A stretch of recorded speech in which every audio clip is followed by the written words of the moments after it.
this is an iHeart podcast. Guaranteed human. The thing about AI for business, it may not automatically fit the way your business works.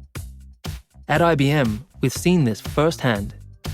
But by embedding AI across HR, IT, and procurement processes, we've reduced costs by millions, slashed repetitive tasks, and freed thousands of hours for strategic work. Now we're helping companies get smarter by putting AI where it actually pays off, deep in the work that moves the business. Let's create smarter business. IBM. Happy Earth Month! Garnier is proudly partnering with the National Park Foundation, the official nonprofit partner of the National Park Service.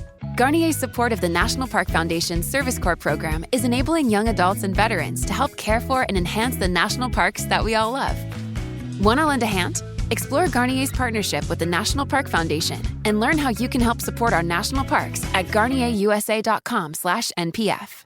I'm Lindsay, and even before my diagnosis, my hands were full as a mom and an investigator. After treating my HR-positive, HER2-negative early breast cancer, I wanted to do everything I could to try to keep it from coming back. So I talked to my doctor about a treatment plan that included Kisqali.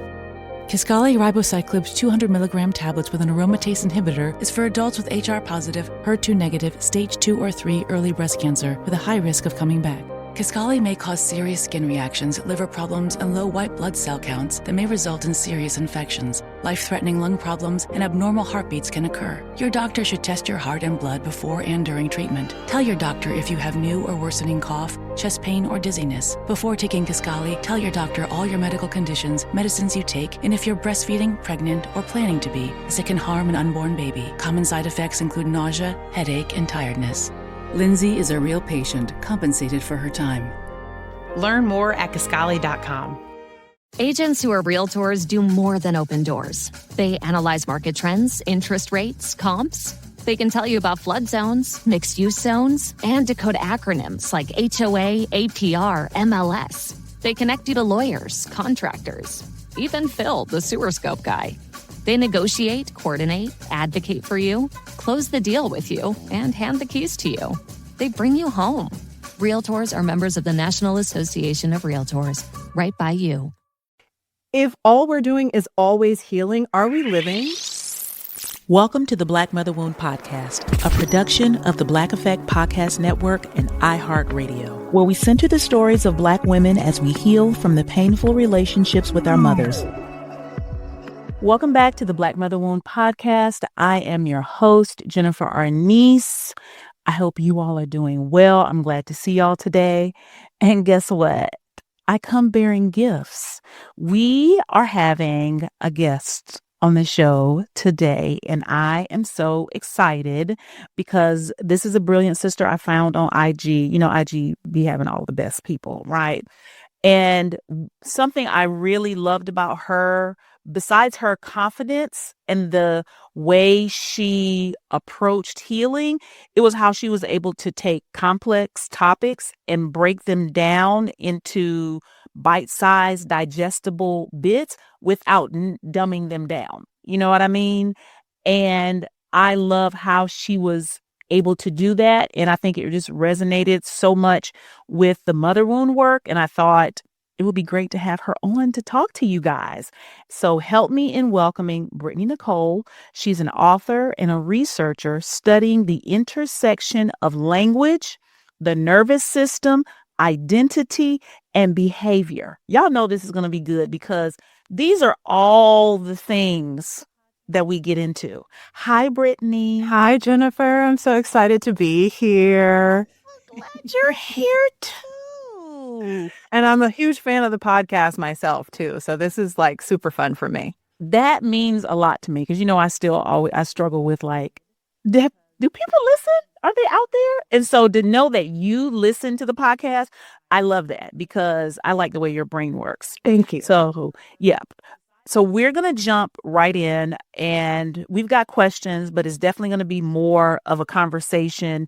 And I really thought language and healing the mother wound, the conversation is really important because a part of my healing is understanding the voice I hear in my head, which is not mine, which is my mother's.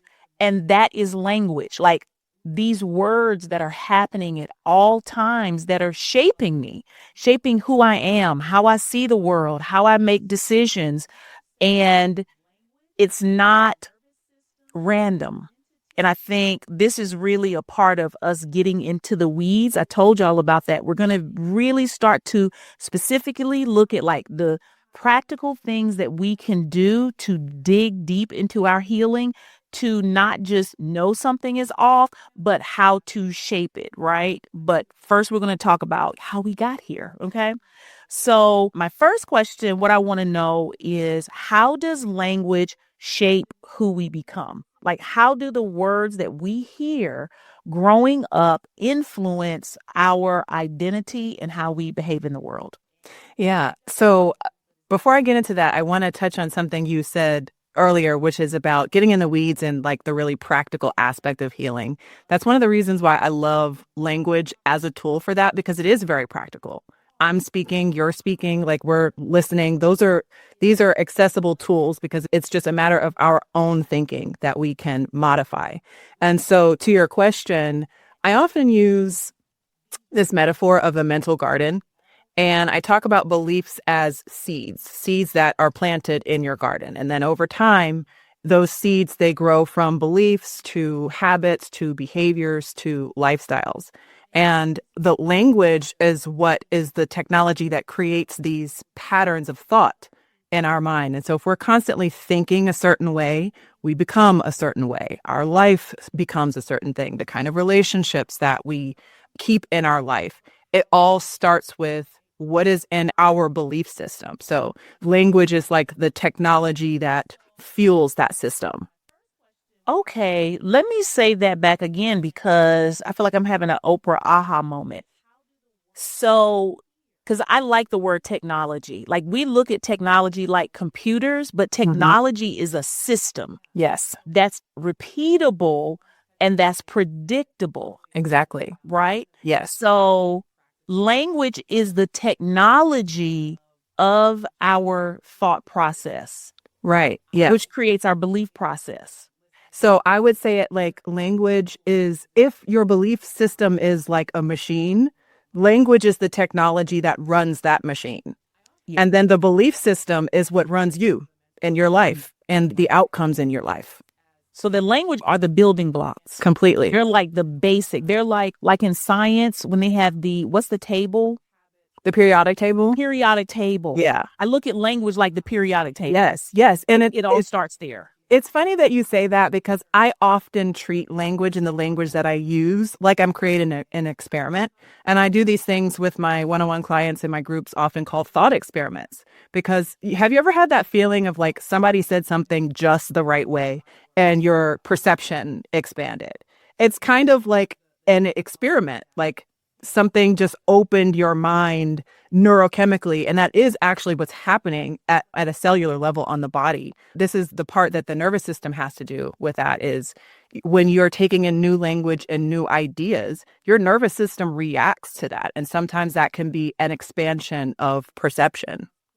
Absolutely. And I think the people who are listening will understand that, because when they hear me talk about my mother wound, the language I use triggers something in them for their expansion. Yes. Because it allows them to be seen. That's why the podcast is so important and why sharing my story is so important, because just them hearing the words come out of my mouth changes their perspective of who they are and their situation. Even though I'm not saying anything tremendous, it's very simple, it's very straightforward, but that is the power of language. I think that's a great example. And add into your example what happens on an unconscious level when you are using language that articulates something that people feel, but it's in an ambiguous way. Like, I know this feeling, but I don't have language for the feeling. It's almost like you crystallize it. And now that the feeling has language, your brain can treat that idea as an object. It makes it like something it can engage with. Whereas if it's in the background of your mind, it's unconscious, it's ambiguous, you can't really change anything. I had this with the word gaslight. I didn't know what gaslighting meant. And then once I learned the word gaslight, there were all of these situations I was like, oh my God, that was gaslighting. And if I hadn't learned that word gaslighting, I wouldn't have had this like eye-opening experience of this is what gaslighting is and this is what I experienced. The language brings the experience to life, and it kind of like if you have a clay that's hardened, the language is like pouring water on the clay and softening it. Mm-hmm. So now you can restructure it, you can move it, you can turn it into something else. Yes. I think I would take it further and say the language makes it clay and then like makes it moldable.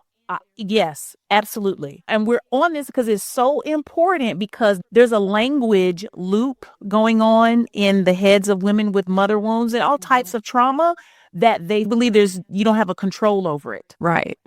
Until you understand the power of what's happening, and then it becomes clay and we can mold it. Yes. And I think that is how language influences healing. Absolutely. Because to heal something, it has to be like clay. Right. Yes. You have to be able to soften it to move it around Mm-hmm. and make something new out of it. Oh, I love that you said make something new out of it. Yes, that's like my favorite thing to do with language is once we identify these stories or whatever's living in us and we put language to it, then we can change the language. We can reframe it and we can change how we relate to the experience. Yes. And I think that is a part of healing because it takes authority to do that. Learning language and how to use it is about building your authority, which is all a part of healing the relational wound of your, from the relationship with your mother. Yeah, I would agree with that. I love that. Yes. So how do the words that our mothers use or used with us shape how we see ourselves? Yeah, this is a good one. And this is a big one because the mechanism of how beliefs work, like the older a belief is, the more it seems true or the more it may feel true, the less authority you might feel like you have over that belief. And so when we think about the mother and the daughter relationship, a mother is going to be a daughter's first clues about what it means to be a feminine being navigating the world. She's going to be her first mirror about womanness. And so her ideas have so much authority, being that it's that very first imprint, and also being that over time, if those patterns go unchecked, whatever was taught or whatever was conditioned in the daughter, if those things are just growing and existing in the background, growing in that mental garden of hers, it feels immovable. Yeah. And I think when you go back to the word seed, Mm-hmm. the language are the seeds. So if you have a seed that's planted, and let's just use the example of an oak tree, and that oak tree has been growing for 40 years, it does feel like it's permanent. It does, yeah. Like it can't move and it's real. Mm-hmm. It's like, oh, this is really a tree.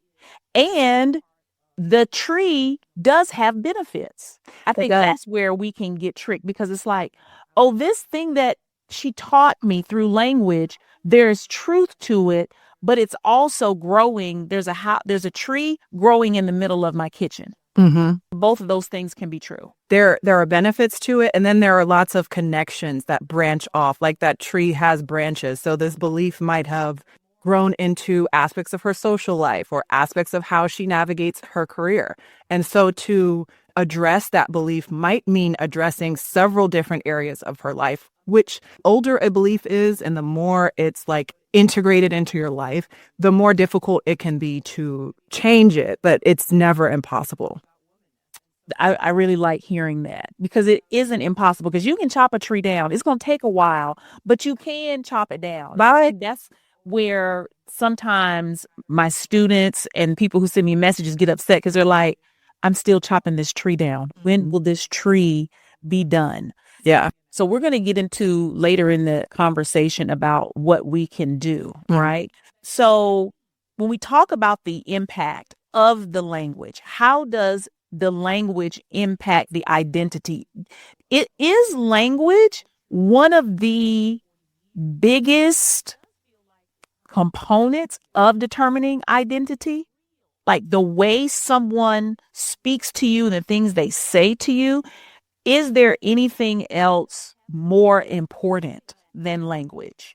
I think that language is very important, but I think that also actions and non-actions can be a lot more impactful than the language. And those can be tricky because if I'm taught like this, who do you think you are mentality, at least I know that that's what was said to me. But if something has been demonstrated to me as an action and there is no conversation about it, that's how those unspoken expectations can happen, where you're expected to act a certain way or expected to do a certain thing, but it's not communicated. Those can be really impactful. But if there's no conversation about what those expectations are, it can make it hard to challenge. So then my next question to that is, and this is just from the mind of that girl, when actions take place that are defining, but their language, the belief system creates a language still in our own mind, though. You know, even if someone doesn't say you're stupid, right? They don't say that, but their actions show that they believe that you're stupid. Mm-hmm. The brain will then still create a dialogue. Absolutely. Yes.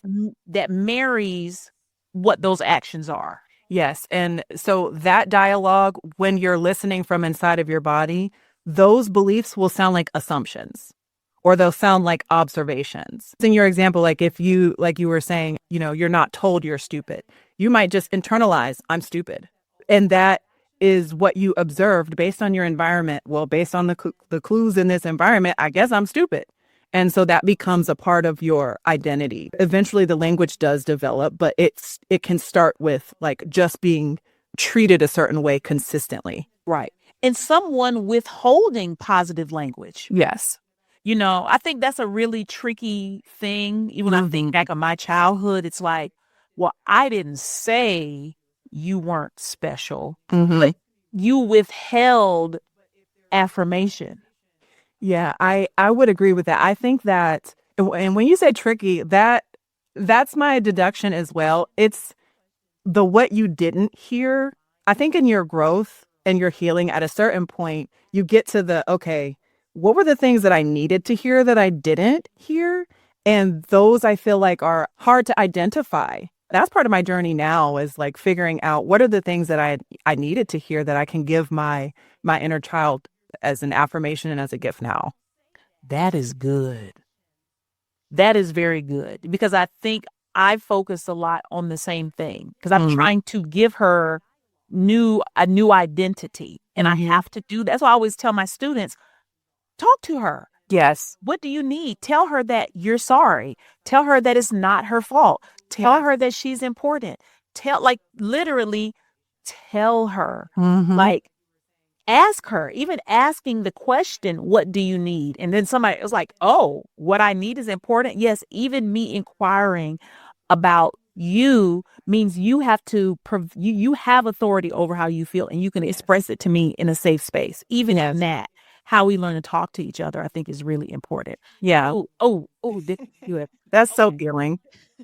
How does this dynamic show up specifically between Black mothers and daughters? Are there unique patterns in the language that are used in the relationship? Yeah, I think there is something really specific that happens in Black households. And not to say that everybody's experience is this, but what I know of a lot is an environment where the mother was maybe under-resourced, a combination of under-resourced and dysregulated, right? And so in her little world, in her home, she's the authority. And that sense of authority is how she gets her identity. And, you know, identity, it behaves like an organism. It wants to defend itself. So anytime something, you know, any identity that you have, if you really staked your entire psyche on an identity, anytime your identity is challenged, you're going to respond defensively. So in an environment where you have a woman who's maybe under-resourced, dysregulated, identifying with that sense of authority, a girl growing up. That's her only authority. Yes. The only authority she has is as a mother. It's the only place she can find that authority. That creates a breeding ground for a power struggle. Here you have a budding young woman who's coming into her authority. And so that's where you can start to see that bumping of heads. I feel like this shows up a lot in the layer of expression Like when we want to start to speak up and express ourselves and like come into our own personalities or have questions, that's where that authority, her identity as an authority can start to feel challenged. And that's where I see a lot of this struggle between Black mothers and daughters showing up. Yeah. And you know what keeps coming to mind as you're saying that is how many women, and even in my own experience, talk about their mother being jealous of them. Mm-hmm. And I think that power struggle is where that lies. Yeah. And they're not saying, oh, she's jealous, because the mother isn't saying, oh, I want to be like you. Mm-hmm. Those aren't the words she's saying. But what she's doing is admonishing whoever you are that she isn't. Yes. But as a girl, you don't know that you're reflecting back to her where she doesn't really have authority. Correct. Yeah. You have an authentic authority just as a child because you come into the world with it, and how threatened she is by that. Yeah, I would definitely agree that also sits in that arena. And it's ultimately like challenging her power. Anything that kind of threatens to interrupt her idea of her power is what can make her feel grounded in a world that doesn't look at her as having power or authority at all. And so here you are coming into your own power, and it's like, that's where who you think you are is born from. Yeah. And the language is really the mother's main tool of authority outside of violence, breadcrumbing, things like that. But the things that she says that may not be overtly abusive. Mm-hmm. And like the oak tree, they can be true at the same time. Like, are you sure you want to eat that? Yeah. Your clothes have been tight lately, which might be true, but what is behind it is shaping her identity based off of where the mother may have lost power because of her physical representation. Yeah. And what that implants is an internal doubt mechanism, like constantly questioning your own ability to perceive reality, your own ability to understand yourself, your ability to trust your intuition. And that works in favor of her preserving her authority, is you questioning, because then you have to seek validation outside of you. But that sense of being able to trust your own perception is really, really important to developing a healthy sense of self. Yeah, you have to do that. But if you have the wrong language floating around in your head, it becomes impossible, because that language is like your GPS. Mm-hmm. You know? Yeah. Okay. Yeah, especially I keep saying this question of who do you think you are, because I feel like it sums up so many patterns. If your language is like filtering your perception, I can't see correctly if I'm trying to wonder who do I think I am? Who am I to make these decisions? Who am I to think these thoughts? Right. It scatters your focus and your attention, which ultimately weakens your power. Right. And then oftentimes we then go back to the original voice and say, well, that must be true. That's the one that has been the most consistent. I always say my mother was methodical in the way she used language, and or how she didn't use her language, meaning how she would go silent on me in a home. Like, it was so methodical and that's why technology is the best word, because it is so encrypted. It's so thorough. Yeah. And creating an identity rooted in her lack of authority in us. Like, it's so fucking thorough that it makes you believe this is the only thing that can be true. I also think technology is a helpful word. And you used the word decrypt, I believe, a few sentences ago. I think technology is a helpful word because it also shows how manipulable it is. Like, if this was installed and this is the operating system that you're running just based off of words, what can you do when you take a hold of that consciously? You can just debug your brain and take that shit out.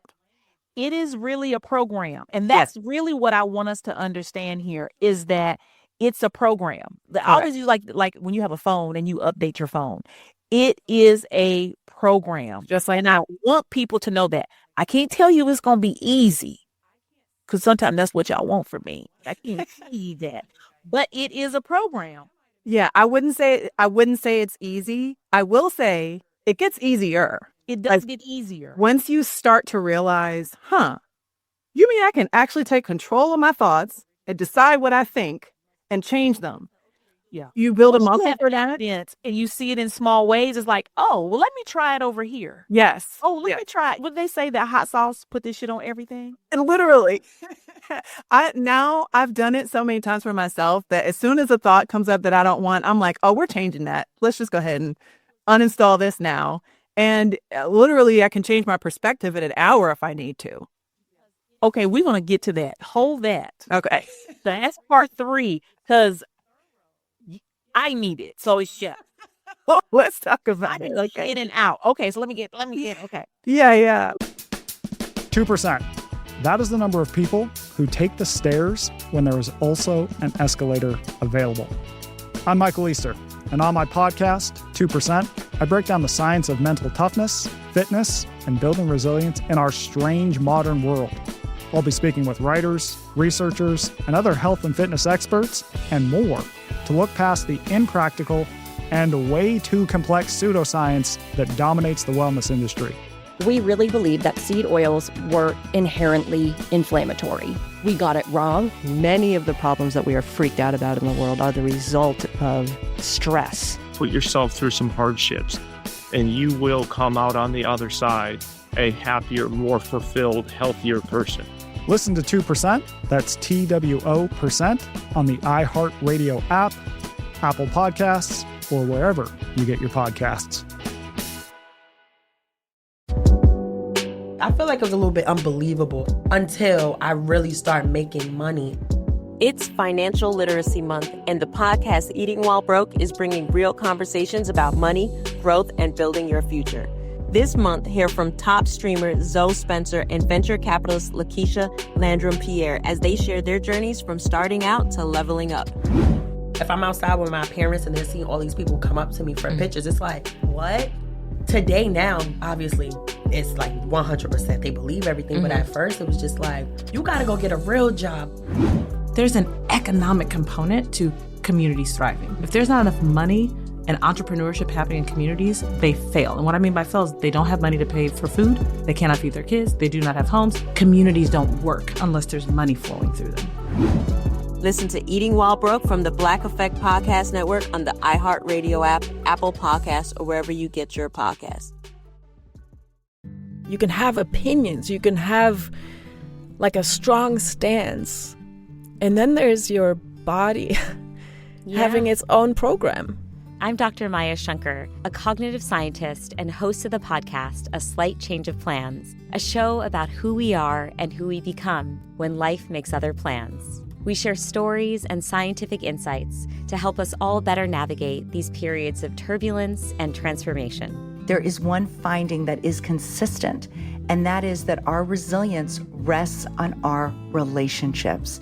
I wish that I hadn't resisted for so long the need to change. We have to be willing to live with a kind of uncertainty that none of us likes. Listen to A Slight Change of Plans on the iHeartRadio app, Apple Podcasts, or wherever you get your podcasts. I'm John Green. You may know me as the author of The Fault in Our Stars, and now, I guess, also as the co-host of The Away End, a brand new world soccer podcast. I'm Daniel Alarcón, a writer and journalist, and John and I have known each other since we were kids. My first World Cup was Mexico '86. I was 9 years old. I watched every game, and I fell in love. On our new podcast, The Away End, we'll share with you the magic of international football, all leading up to the 2026 World Cup. For us, soccer, football, is a story we've shared for over 30 years, since Daniel was the star player on our high school soccer team. Very debatable. And I was their most loyal and sometimes only fan. I love this game. I love its history, its hope, its heartbreak, and above all, its beauty. Together, we'll find out why, of all the unimportant things, football, soccer, is the most important. Listen to The Away End with Daniel Alarcón and John Green on the iHeartRadio app, Apple Podcasts, or wherever you get your podcasts.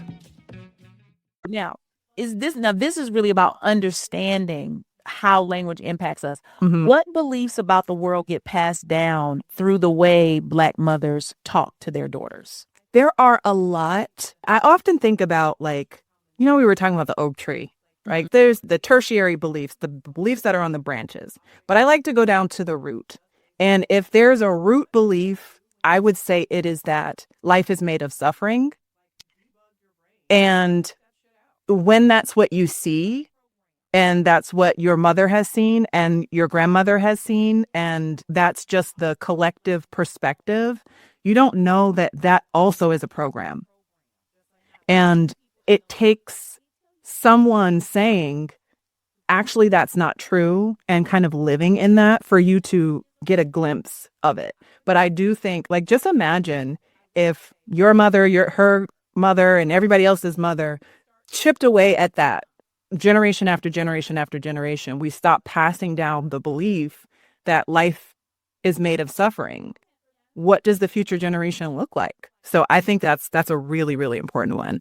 That is humongous. And that's why I am still of the belief I've never met a Black woman who didn't have a Black mother wound. Doesn't mean that you and your mother, y'all don't love each other and y'all don't go out to eat on Sundays and go shopping at Belk's together on the weekends. But that there is the power dynamic is still not healthy. Yeah. Right. And I really want to cry when you said that suffering is inevitable for us. That's what gets passed down to us. Yeah. Because I had the thought today and I could hear it, the language in my head. You should not aim for happiness. That makes you self-centered. It makes you selfish. And you will be met with heartbreak if you think you should be happy and you should have what you want. And that's something I'm consistently working through. And it's like an onion with layers. It's like, oh, well, I got happy here. It's like, and then I get another one is like, now, you have now, you want that too? Come, I gave you something.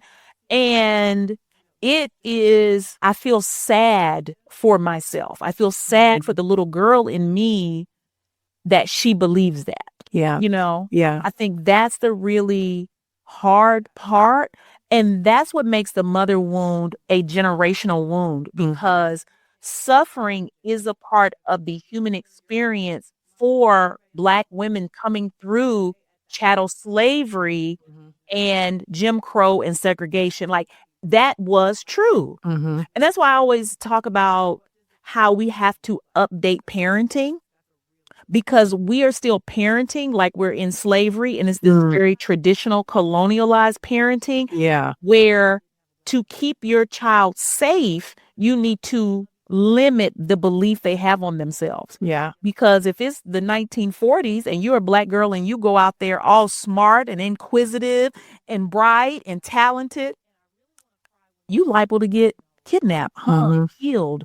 It could bring danger to your family. So that's the level of danger and the feeling of danger that Black women have inherited through our DNA directly relates to how we parent our daughters and the things we say to them. It 100% does. And I'm going to use the example that you just gave to kind of dig into that, of that, like, there's only a certain amount of happiness that I'm allowed before it starts to, there's something wrong with it.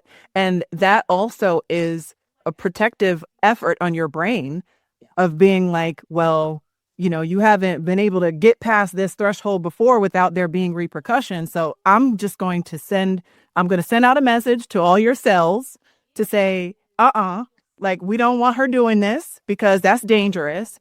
And it is a byproduct of having to live in a shrunken way to stay alive. Yes. Like, you couldn't be out on the plantation acting all happy and looking like you enjoying your life. No, like that would have actually been life-threatening. Yes. And so that we're still passing down these ideas about, like you said, we haven't updated our parenting to new ideas about, and that's not to say that suffering doesn't exist now, but we should be preparing our children for the world that we live in, and also like trying to install beliefs that grow and that they can grow into.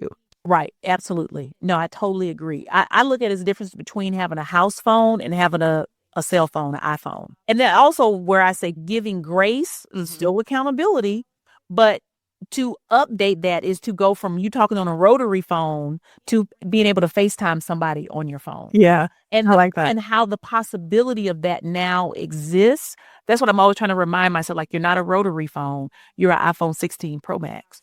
Now, what that mean? Doesn't mean I don't have bugs, but there's so much more available. Yeah. And there are other people who are iPhone 16 Pro Maxes. That's a good, I like that visual. That's good. Whatever y'all using too, this top of the line. I understand. But y'all be mad and, but yeah, I think understanding that. But if you're a rotary phone, you can't teach someone how to be an iPhone 16 Pro Max. That's true. If you're a rotary phone, you have to want to upgrade yourself. Yes. But if that is your system, you can't turn that into something else, which I think is the hard part for Black girls, is that we're basically raising ourselves. And there's a level of, I call myself an emotional orphan because of the outdated language, because of the outdated program from an obsolete source. Yeah. Whether it's by choice or just by the experiences and trauma that she's had, that she's not able to even come into and take her phone number from the rotary phone and put it on an iPhone. It's not even there. You know, while you're saying this, what I'm thinking about is how difficult it can be to sometimes detach yourself from other people's growth when you want them to, or when doing so would be beneficial for you in your life and in their life as well. And that's I think that's one of the humbling things about language, is it shows me I have no control over the words that someone chooses to run in their own brain. I might be able to encourage them to update, but just like with the iPhone, if you don't have automatic updates on, you got to opt into that update. And so we all have a responsibility, once we have the consciousness, to run our own updates. And it helps me when dealing with all kinds of people to realize, like, that's their work, that's their stuff. Those are their words. They need to figure out. And I will say this too, having grace for how difficult it is to deconstruct your mind. It will put you, like, just get in the ring. On job. Yes. So now some people aren't ready to do that. And it's hard to accept that, but it just is the truth that it's each of our individual jobs to interact with our mind. And if somebody chooses, I'm not really going to upgrade, I'm going to stay a rotary phone, I guess rotary phone it is. Right. And which then creates, we can only communicate one way. Right. Like, there's no need to FaceTime. Yeah. There's no need to click over or add anybody in. But what I think is, because of the language our mothers give us and how they are presented and exalted as this ultimate authority, it becomes very hard for us to believe that they can't do it because they present themselves as all powerful. Mm-hmm. So it's like, well, if you know everything, why can't you update this? And I think that also becomes the glitch, where then in the Matrix, where the mother, now you see her, because it's like, I actually don't. And that's the hard part to realize too, is like, oh, she didn't know what she was talking about. But we have to have that, because that's the only way we can start to discredit the language. And I think one of the things you said is she presents herself as all powerful. I think that's a shift in our mind as well, is nobody is. And taking her off of that pedestal. But it takes, you can't do that when you're a kid. Your parents are exalted just because they're your parents. And at a certain point, there is, you can, in your mind, just look at the data and decide, you know what, this is a person who knows not everything and is not actually all powerful and has inequities. Human being. Yeah. And makes mistakes and maybe doesn't communicate well, or whatever the situation is, just looking at it like with clear eyes and accurately, and taking them off of that giant pedestal, because that is, so long as any person in your life is on a pedestal where what they say is just ultimately true, it's going to be very difficult for you to change your own mind about anything that's tied to them. they have to come off the pedestal. Now, I always talk about this angle. I always show this, like we're here and they're there. Mm-hmm.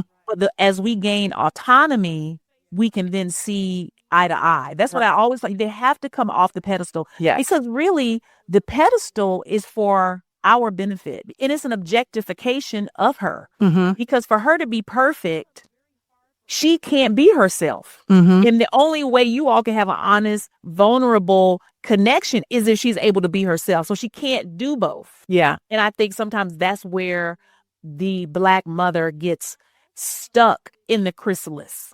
The pedestal, you mean? Yes. Mm-hmm. Yes. Yeah. But she's stuck because I say stuck in the chrysalis because she can't become. She's the transition into the butterfly.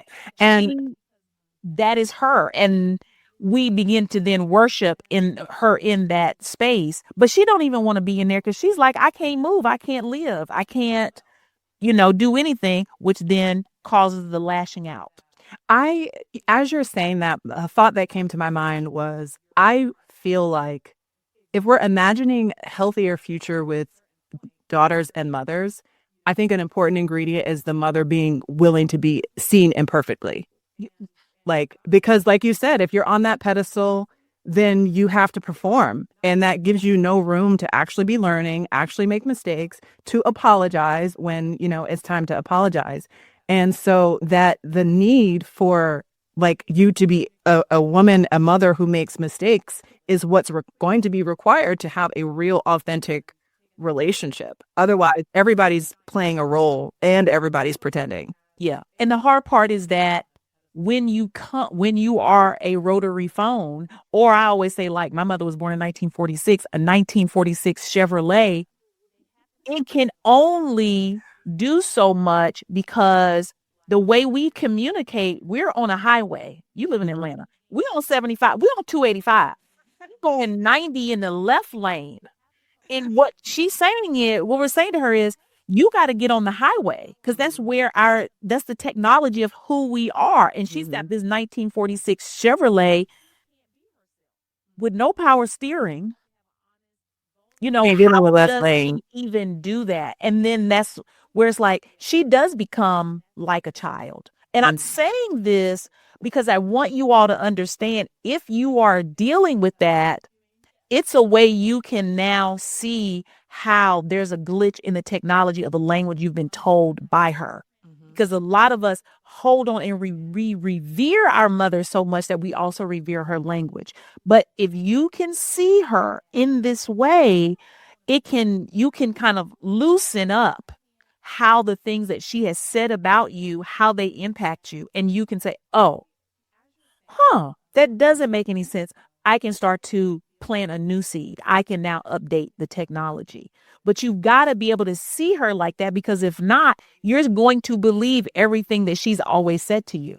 Yeah. What we're talking about is perception here. And I often explain other people's perception when I'm trying to get somebody to understand what it feels like from somebody else's perspective. It's like, I'm in a video game and you're in a video game, right? And they're different. I might be in The Sims and you might be in Grand Theft Auto, and our worlds look totally different. The way you play the game is totally different.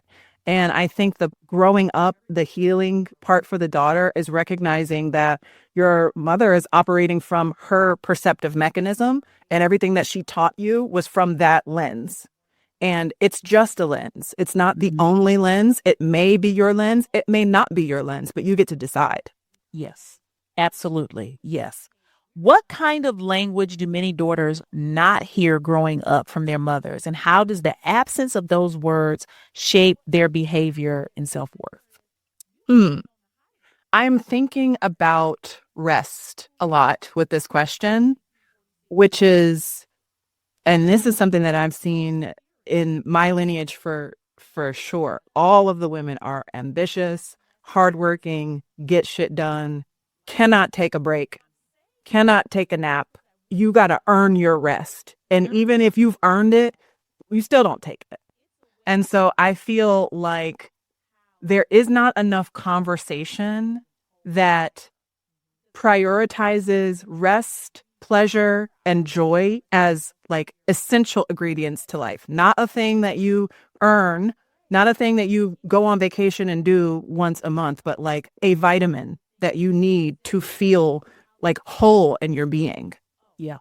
You know, I think it's hard too when you have one woman who feels that way. And I'm not saying our generation, I'm like our mother's generation and how they congregate and their sisters and people at the church and the school and all that type of stuff at the beauty salon. When there is a woman who prioritizes rest, pleasure, joy, she's often seen as a loose woman. Mm-hmm. That's a Jezebel. Mm-hmm. She's fast. Or spoiled. She's spoiled. Or lazy. That was I remember there was a girl, I was in like second or third grade and went to a babysitter, and a little girl named Shaheen came to the babysitter. And her hair was always done. Her clothes always matched. And she had the barrettes that matched the outfit. She was a doll baby. And I wanted to be her so bad. And I think I said to my mother something to the effect of like I want to be like Shaheen is spoiled or something like that. Mm-hmm. And my mother said, don't nobody want nothing that's spoiled. Look at food in the refrigerator. When it's spoiled, you don't want that. Mm. And I have been living up to that my whole life. But what I wanted was attention. I wanted care. I wanted to look like someone valued me, because my mother was deep in the church and she thought physical appearance, putting time in your physical appearance was a sin because it was vain and all that kind of stuff. So she gave me the language of what's being spoiled is, and that no smart person. She looked at me like I was a fool, like nobody wants anything that's spoiled. And then it became, well, will you want me if I'm not that way? Mm-hmm. If I believe what you believe, then will you want me? Which is still this ghost that you're chasing, right? Yeah. And when you have women who don't value rest, joy, and pleasure, then they say, oh, she's strong. Mm-hmm. The language is, oh, she's strong. Yeah. She's a strong Black woman. Yeah. Then she's an angry Black woman. But for us not to be that, then we're seen as a loose woman. So yeah, like there's no right way. And it's all wrong. Like you can't have too much pleasure. You can't work too hard. You can't be too mad. You know, there are a lot of mixed messages on like the right way to be a Black woman. And there is no right way according to all these different sources. No, right. Yes. And I think the language does put us in the box. Yeah. And then it puts us in the box, and that the language then continues to say, lower your expectations. Mm-hmm. You're going to stay in this box till you die. And so you bring up a really good point, which I wanted to talk about. Ultimately, like at a certain point, at least in my own journey, as I'm exploring, these are the beliefs in my head. And the ones that you named are the same ones that I have that have come up in my own journey. There's a theme to them. You're not supposed to rest. You can't have too much fun. You're not supposed to be this. You're not supposed to be that. I started to realize that there was a voice that was benefiting from me being that type of person, from me being a person devoid of rest and pleasure.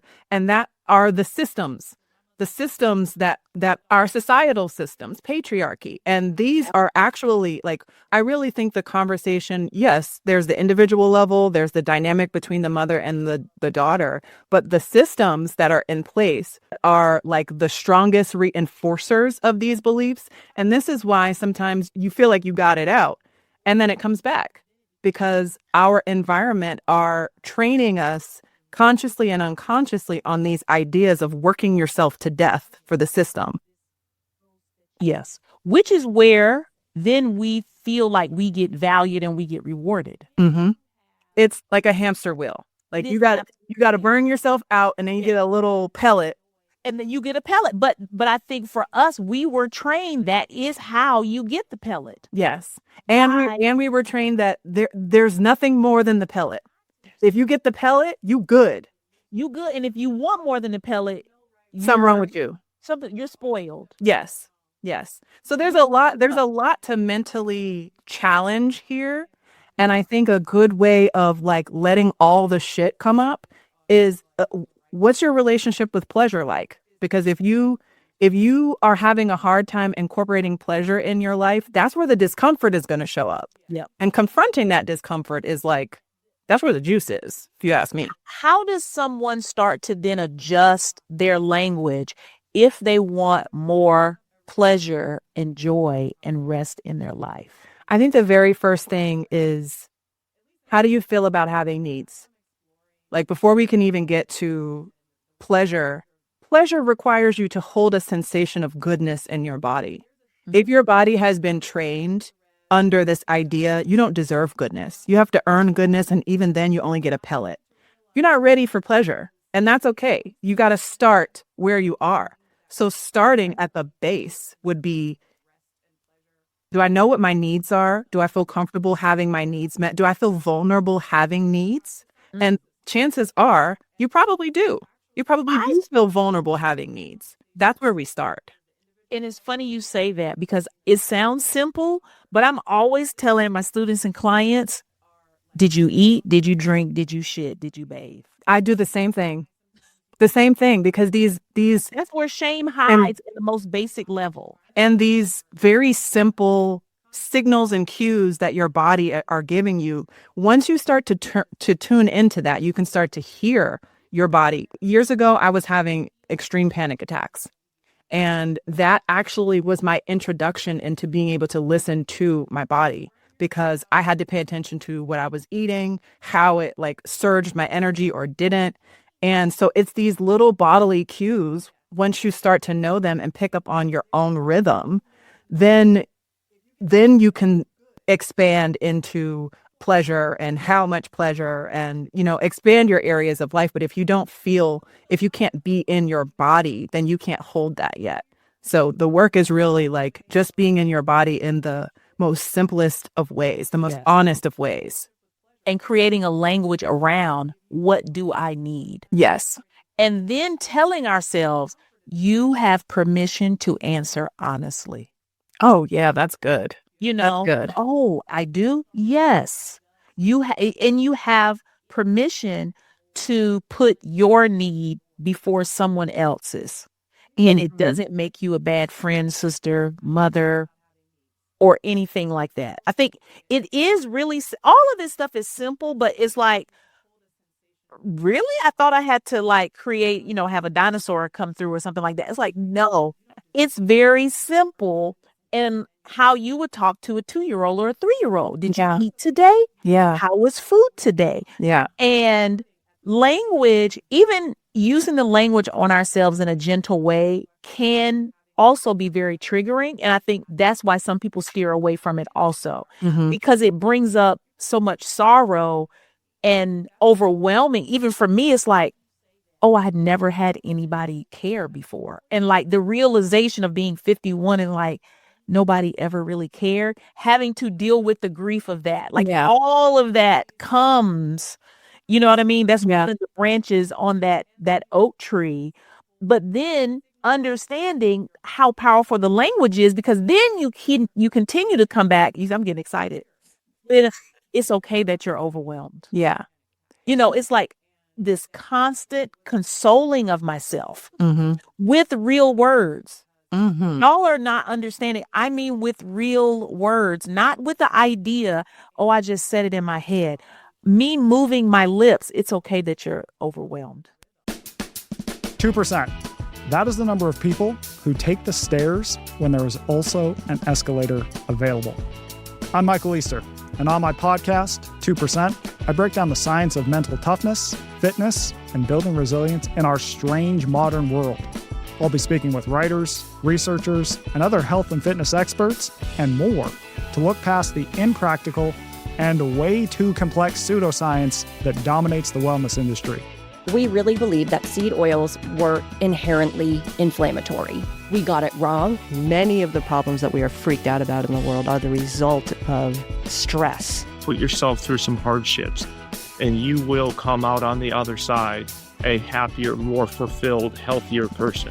Listen to 2%, that's TWO%, on the iHeartRadio app, Apple Podcasts, or wherever you get your podcasts. You can have opinions, you can have like a strong stance, and then there's your body having its own program. I'm Dr. Maya Shankar, a cognitive scientist and host of the podcast, A Slight Change of Plans, a show about who we are and who we become when life makes other plans. We share stories and scientific insights to help us all better navigate these periods of turbulence and transformation. There is one finding that is consistent, and that is that our resilience rests on our relationships. I wish that I hadn't resisted for so long the need to change. We have to be willing to live with a kind of uncertainty that none of us likes. Listen to A Slight Change of Plans on the iHeartRadio app, Apple Podcasts, or wherever you get your podcasts. I feel like it was a little bit unbelievable until I really started making money.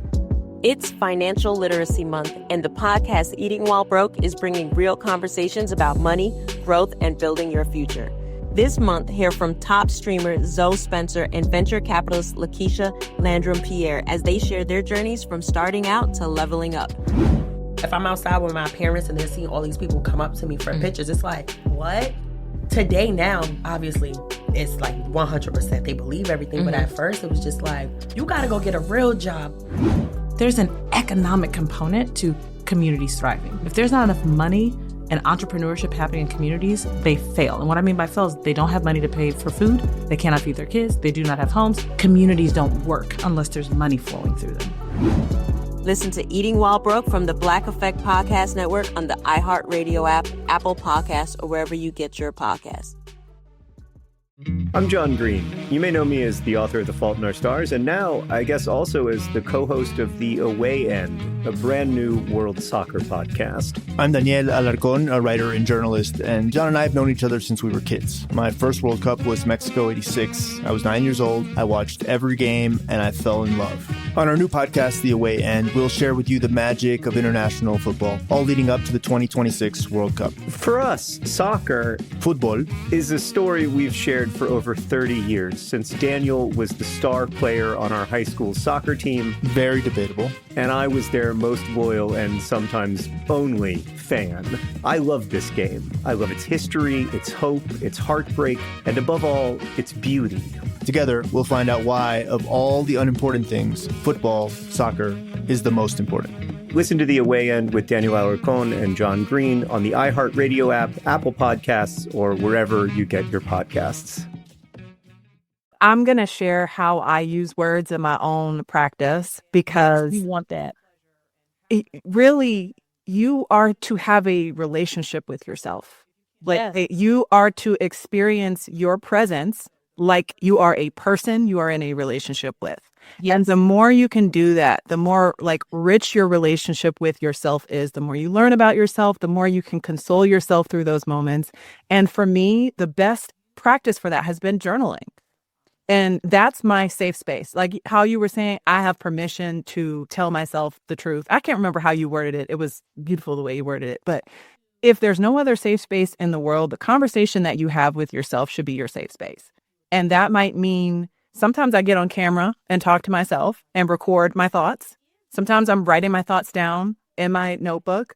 Sometimes I am in the mirror, like talking to myself in the mirror. And I think we have to unshame talking to yourself. Like, why would I'm with me all the time? Who else am I going to talk to? And I'll take it even a step further. It's not just this shame or embarrassment around talking to myself, the shame and embarrassment of centering myself. Like, I'm only concerned with me in this moment. Like, I can be selfish in this moment. With the questions and with the inquiry and with the release. Yeah. You know, I think that's what's like, oh, somebody's watching me, because I feel like Black women are obsessed with being a good person. I think women are obsessed with being a good person because we're taught in fairy tales, if we're a good person, good things will happen to us. So, which is really a manipulative thing because we're only being these good people so we can get something from people that we can actually give to ourselves. Right. Yeah. And that starts with how we speak with ourselves. Yeah. I can be a villain with myself when I'm having these conversations. You're saying about the shame around centering yourself. I want to even like dig deeper and more in that. when you're having these conversations with yourself, like, be uncomfortable. Say the things that's like you're fucking scared to say. Say the things you really want. Because sometimes it's hard to say it out loud, but get really mad or get really, really tired and let that pen rage out on Do it. paper. Yes. Yes. And you know what else is really good? Now, this isn't language, but it is, I feel like it's a way of releasing language. I am a big fan of screaming. I will go in my car or in a room and turn on some metal and just scream at the top of my lungs, because that's releasing all of that stored, all of these unspoken conversations. Yes. All of those words you didn't say, all of those times you said yes when you meant no, like your cells are holding that. And so you have to let those conversations go. And I use screaming as a way of like clearing myself up from that.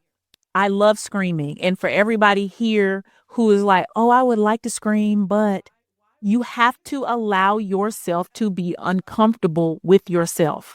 And that's why it's like decentering your relationships with other people and centering the relationship you have with yourself, because as long as you've centered the relationship with your mother, your friends, your husband, your whoever, you are going to try to assess how they will think about how you are screaming. Yes. Or how you are talking to yourself, because you want them to approve of you. And that's a part of your identity that you have learned through language with your mother, that you are here to be of service of other. You need to be nice. And as you're saying that, I'm thinking about being young and growing up in households with stressed Black women who don't want to hear a lot of noise, right? You're not supposed to take up a lot of space and you're not supposed to make a lot of noise. So screaming is a corrective experience, because that's you being noisy, taking up a lot of space with your sound, with your energy, and with your volume. And that can feel like breaking a rule that has like been binding you.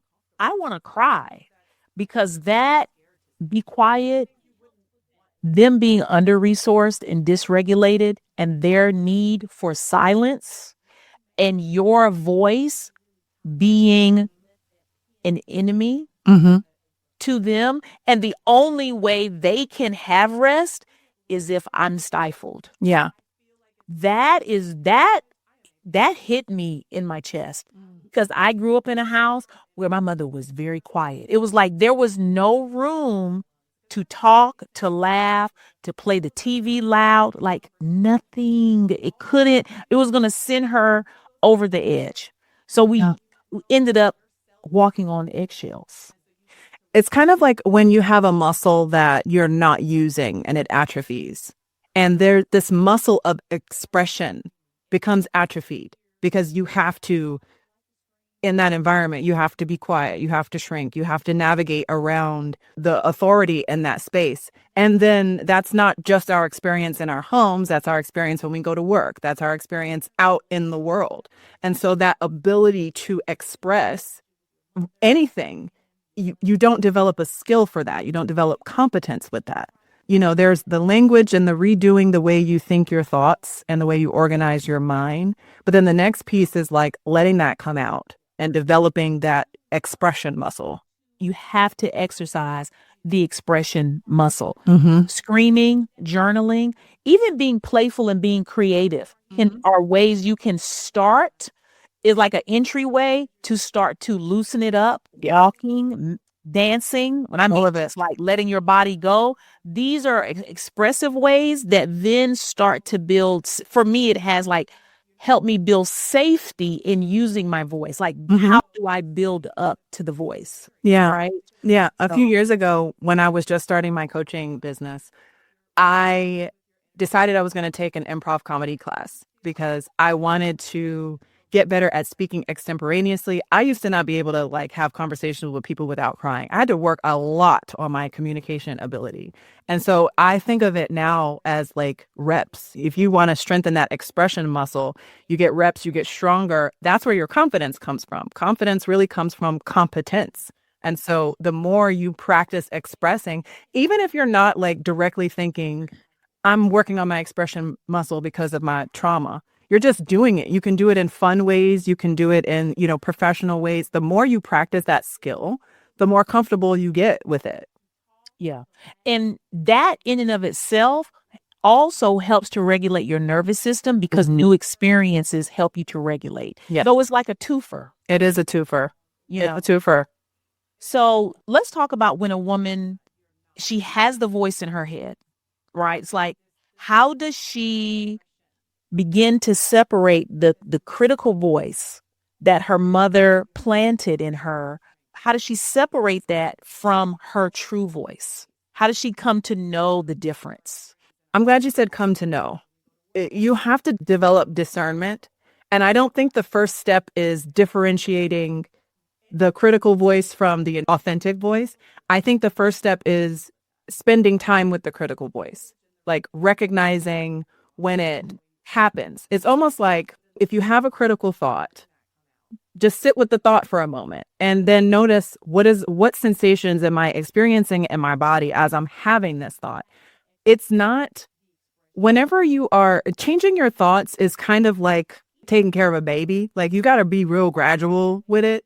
And so as soon as you notice this is a thought pattern or, this voice is coming up, rather than immediately trying to change it and make it something else, take care of that baby. Like, where did this come from? Why is this here? Obviously, my body is trying to protect me from something. What does it think it's protecting me from?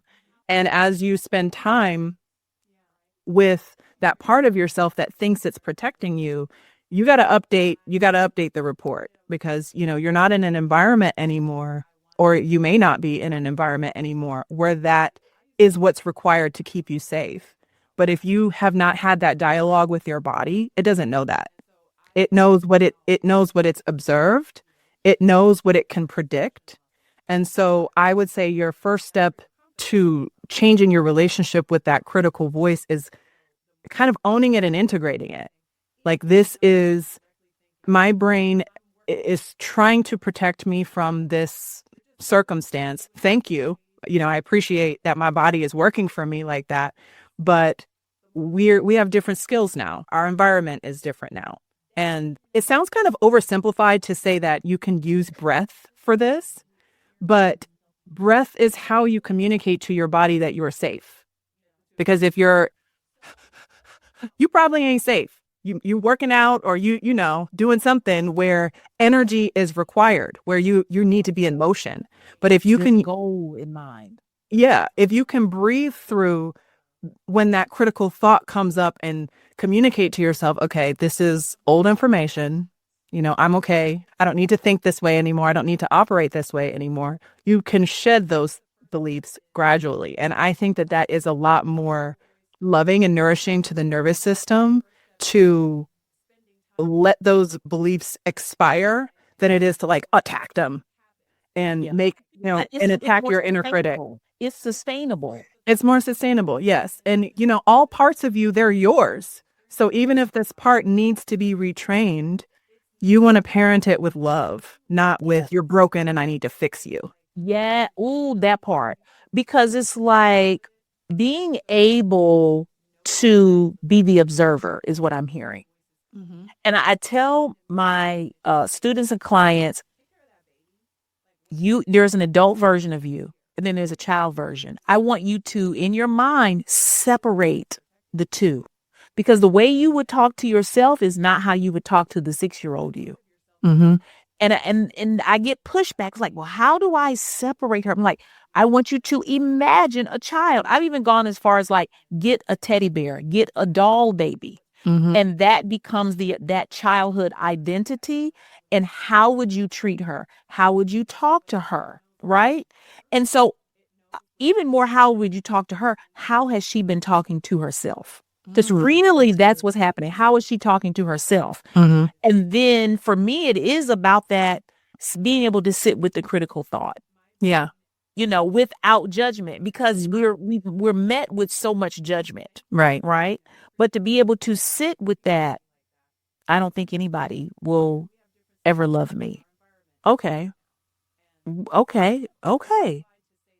I'm sorry you feel that way. Mm-hmm. I understand why you came to feel that way. And I want to create a space where we can change that. We're not changing it in the moment. Right. We're just I'm just validating what her feeling is. Mm-hmm. And there's such a healing power in not trying to change it, because you want to change it really for selfish reasons, versus letting me just be here with her. Maybe that's what we'll do tonight, is just, I'm just going to console you in that. And as that loosens up, because now I'm showing her it's safe. Mm-hmm. Now she's beginning to trust me. Now I can interject different language. And I can let her look at it. Now, this is 16-year-old you, right? This isn't 51. So what do 16-year-olds like? Come on now. And, I get playful with myself and get her to kind of engage back with me. Like, you remember when you liked Tom, you knew you loved him in the 11th grade, but then you got over him, right? Yeah. It's like staying on the level. We were forced to be adults, think like an adult, act like an adult, behave like an adult, don't make mistakes. And we're beating ourselves up with that versus you don't have to know. And you know what I think is beautiful about what you just said? It like romanticizes your relationship with yourself.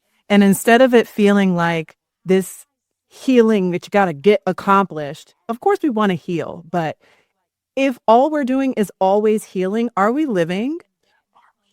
And so when you make it, I'm going to interact with this aspect of myself, and maybe I'll explore my sadness by watching a sad movie, or like playing with your consciousness is a way to romanticize the relationship with yourself and make it feel like a relationship.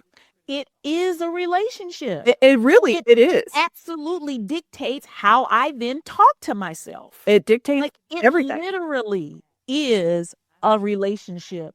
And I do the same thing, like how you were talking yourself through it. I'm same thing. Like, okay, oh, this is what we feel. Okay. All right. Well, let's explore where this came from.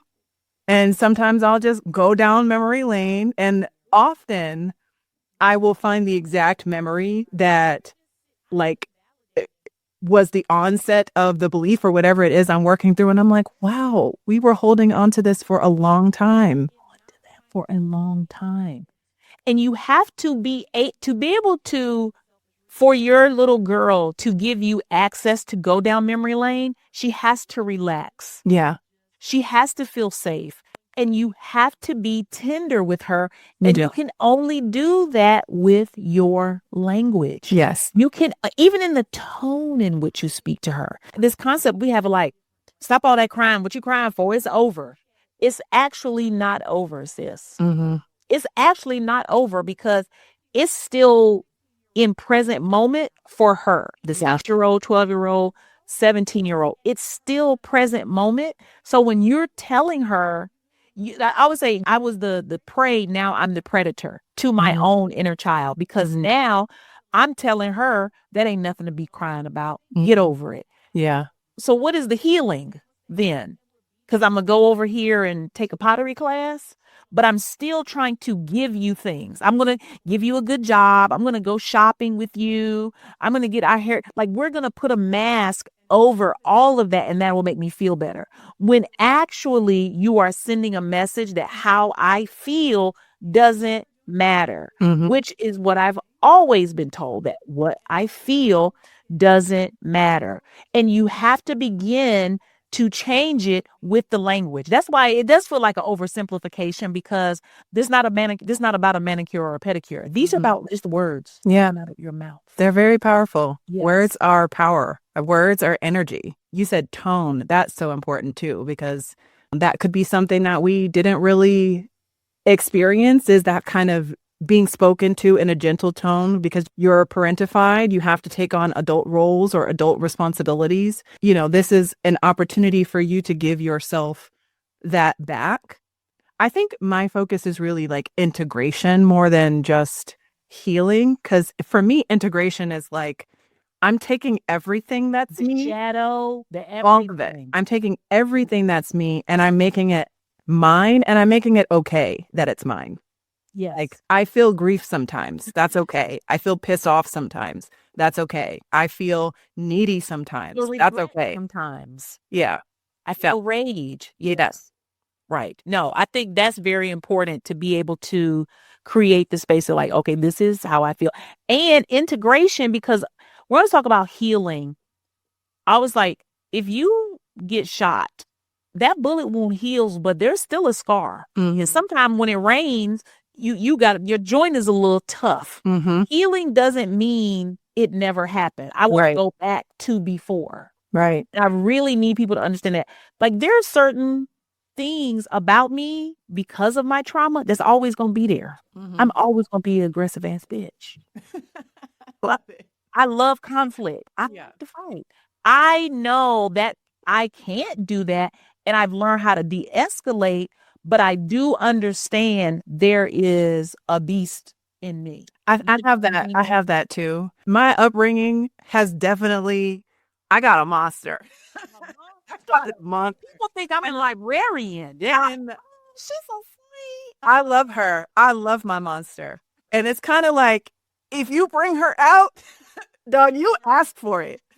Because I will warn you, like, I will warn you. Don't take me there, because I like to bring her out. I like to bring her out. So healing doesn't mean that she goes away. No, healing, it is about an integration. Yes. And we're not it's not about fixing something that's broken. It is about managing us and getting the most squeeze out of the juice. Yeah. Of joy, pleasure, rest. For me, I think this is my personal perspective in the way that I live my life, which is I'm looking for the beauty and the medicine in every situation. And I've gone through a lot of shitty shit. And that is how I had to survive. I had to look for the beauty. I had to look for the medicine in order to navigate those things. And now that's just the way I am. But I appreciate being that way, because you can't put me in a corner. Bitch, try it. Hello.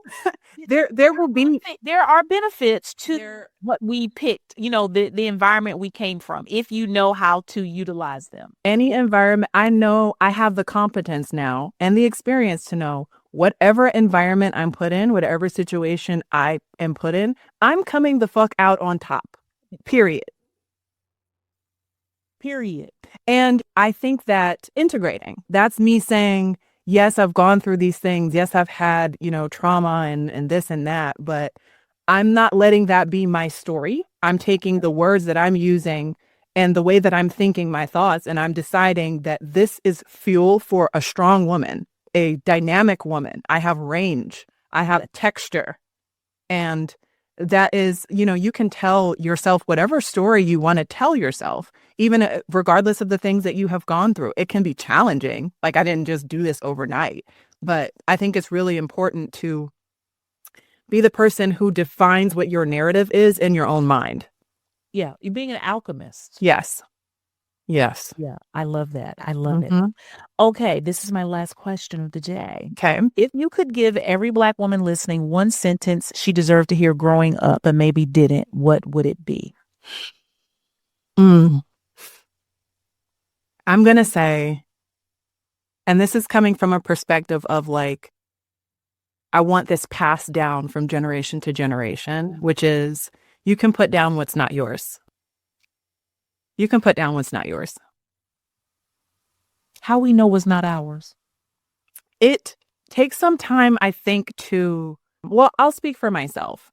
My mind naturally leans toward possibility. Like, believing things are possible, that's me. And I inherited from culture, from, my lineage, these ideas of what is not possible. And now that I know that's not how I think, I'm letting that be like a part of my past. I don't want to pass on the idea that things are not possible. And so figuring out what isn't yours, I think, comes from that, like, and spending time with yourself, having these conversations with yourself, like we're talking about, being able to differentiate like how you authentically think and how you feel and what it feels like to be in your body. And once you start to see, this is what was given, this is what I inherited, and this is mine, you can put down the things that you inherited if you don't want them. And I think that's our responsibility to do as future ancestors is not pass on the things that don't need to be passed on. That's a word.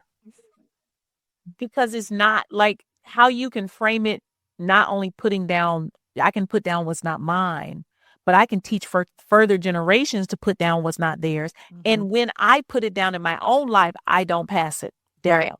And as a mom, that's very powerful. Yeah. I love that, Britt. Thank you. Yay. Everybody clap. Oh, I love this conversation. You know, we could talk for another hour. I'm like, seriously. I feel like we still got like 5 more topics. I got to see her. We got to have dinner when I come to Atlanta because we got to flush out this pleasure, this joy, this putting down what's not ours. And as fellow lovers of baths, we already know we're on the same page. Yes. I'm so glad you put me on the bath page. Oh my God. You see how simple it is, right? Oh my God. I love it. I can't go a couple days without a bath now. I cannot. Yeah. And for me, that is a little girl because little kids take baths too. I'm like, give me in some water. I need this. 2 days, 3 days. Look, give me some. So yes. Thank you so much, Britnei. Thank you for having me. Thank you so much. Tell everybody how they can find you and if you have anything that they need to know about you and working with you. Yeah, so I am on all social media platforms as I Am Pretty Brilliant. You can also go to my Substack, which is iampretty.brilliant.com. There I have like videos and courses and all of my books and everything that's available will be there. Awesome. I love that. Well, thank you again, Britnei. Y'all, I hope y'all are enjoying me having the guests on and hearing different perspectives and being a part of these conversations. And I'm going to keep them going. I love y'all. See you next week. Of course, don't let nobody play in your fucking face. And after that, later. Bye. The Black Mother Wound Podcast is a production of the Black Effect Podcast Network.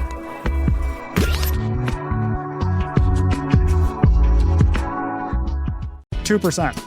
That's the number of people who take the stairs when there is also an escalator available. I'm Michael Easter, and on my podcast, 2%, I break down the science of mental toughness, fitness, and building resilience in our strange modern world. Put yourself through some hardships, and you will come out on the other side a happier, more fulfilled, healthier person. Listen to 2%, that's TWO% on the iHeartRadio app, Apple Podcasts, or wherever you get your podcasts.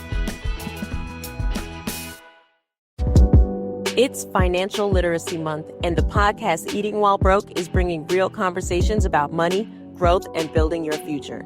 This month, hear from top streamer Zoe Spencer and venture capitalist Lakeisha Landrum-Pierre as they share their journeys from starting out to leveling up. There's an economic component to communities thriving. If there's not enough money and entrepreneurship happening in communities, they fail. Listen to Eating While Broke from the Black Effect Podcast Network on the iHeartRadio app, Apple Podcasts, or wherever you get your podcasts. I'm Daniel Alarcon, and this is my friend who's much more famous than I am. I wouldn't go that far, but I'm John Green, co-host of the podcast The Away End with my old friend Daniel. On our podcast, The Away End, we'll share with you the magic of international football, all leading up to the 2026 World Cup. Together, we'll find out why, of all the unimportant things, football, soccer, is the most important. Listen to The Away End with Daniel Alarcon and John Green on the iHeartRadio app, Apple Podcasts, or wherever you get your podcasts. Hey, it's Edwin Castro, also known as Castro 1021. And I'm Conky, his best friend and business manager. And we've got a new show called The 1021 Podcast. I'm taking you behind the scenes on how I became one of Twitch's most popular streamers. We also love sports. And with the World Cup right around the corner, we'll be breaking down the biggest storylines ahead of the big tournament here in the USA. Listen to The 1021 Podcast on the iHeartRadio app, Apple Podcasts, or wherever you get your podcasts. This is an iHeart podcast. Guaranteed Human.